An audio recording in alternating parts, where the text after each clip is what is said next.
मेरे प्रिय सनातन प्रेमी, आप सभी को जय श्री हरि कृष्ण। और आज हम आपको बताएंगे कि माँ गंगा ने क्यों दी थी अपने ही 7 पुत्रों को मृत्यु। तो आइए हम जानते हैं इस कथा को विस्तार से। माँ शब्द सुनते ही संसार में शायद ही ऐसा कोई प्राणी हो जिसके हृदय में कोमल भावनाएं न उमड़ने लगे।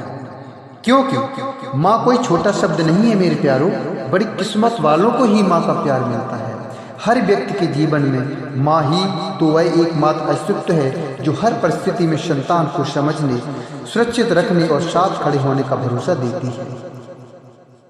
जन्म के बाद माँ के आंचल में स्वयं को सबसे सुरक्षित मानने वाला शिशु समय के साथ अधेड़ या वृद्ध हो जाए तब भी माँ की गोद उसके लिए वैसे ही अमूल्य बनी रहती है जिसका कोई मूल्य नहीं होता है। एक ऐसी मातृशक्ति जगत जननी माँ गंगा ने अपने ही 7 पुत्रों को मौत के घाट उतार दिया था। बात अब विश्वसनीय सी लगती है, पर महाभारत में इस कथा का उल्लेख मिलता है। आइए आज हम जानते हैं ऐसी ही अनोखी कहानी और जानते हैं उसका सच क्या है। राजा शांतनु के हर्ष का कोई अंत न था।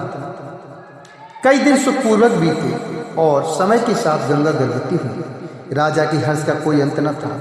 वे आतुरता से आने वाले युवराज की प्रतीक्षा कर रहे थे। बस इसी समय वह अनहोनी हुई जिस पर कोई विश्वास नहीं कर सकता था। पुत्र के जन्म लेते ही गंगा ने उसे नदी में प्रवाहित कर दिया। राजा तड़प उठे, पर विवाह के समय दिए गए वचन के चलते वह उनसे कोई प्रश्न न कर सके। मेरे प्रिय भक्तों, इसका विस्तार से हमने वीडियो अपलोड कर दिया है, कृपया वहां देखने का थोड़ा सा कष्ट करें। इधर राजा बहुत निराश हो चुके थे।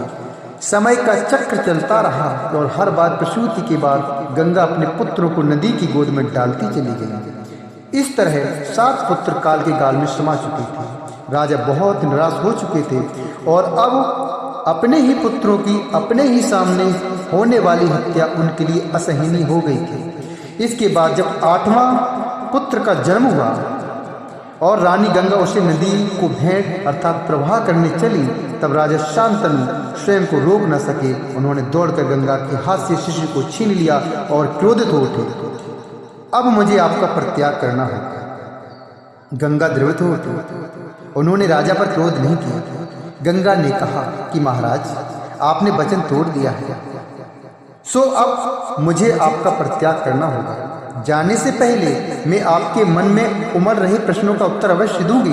आप यही जानना चाहते हैं न कि मां होकर मैंने अपने ही पुत्रों का जीवन क्यों छीना। आप यही जानना चाहते हैं कि मां होकर भी मैंने अपने ही पुत्रों का जीवन क्यों छीना। तो सुनिए महाराज, कोई भी मां अपनी ही संतान को कभी सहर्ष मृत्यु नहीं दे सकती, लेकिन साथ ही यह भी सच है कि कोई भी मां अपनी संतान को तिल तिल मरते भी नहीं देख सकती। मैं अपनी संतानों का भविष्य जानती थी। मेरे 8 पुत्र शापित यक्ष हैं। इनका जन्म ही हर पल दुख सहने के लिए हुआ था। इसीलिए जीवन भर के कष्ट से बचाने के लिए मैंने दिल पर पत्थर रखकर उन्हें अपनी ही धारा में प्रवाहित करके उन्हें मुक्त कर दिया, उन्हें मोक्ष दे दिया। ये अंतिम शापित यक्ष था जिसे आपने बचा दिया। अगर आज आप चुप रह जाते तो हमारा 9वां पुत्र पूरे संसार के लिए वरदान होता, लेकिन भाग्य का लिखा कौन बदल सकता है। होए वही जो राम रच रहा। अब आप स्वयं अपने इस पुत्र को शापित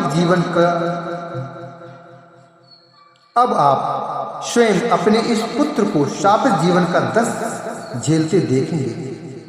मैं इसे लेकर आपसे आज्ञा लेता हूँ। माँ के अभाव में शिशु जीवित नहीं रह पाएगा। इसे आपके वंश के अनुसार योग बनाकर आपको वापस लौटाऊंगी। ऐसा वचन देकर माँ गंगा नवजात शिशु को लेकर अपने लोक चली गई। आगे चलकर यही शिशु भीष्म पितामह के नाम से विख्यात हुआ, जिन्हें कभी कोई सांसारिक सुख प्राप्त नहीं हुआ, बल्कि हर कदम पर दुख ही दुख झेल कर भी कठिन मृत्यु को प्राप्त हुआ। दोस्तों, भीष्म पितामह के ऊपर मैंने एक पूरी फुल वीडियो बनाई हुई है।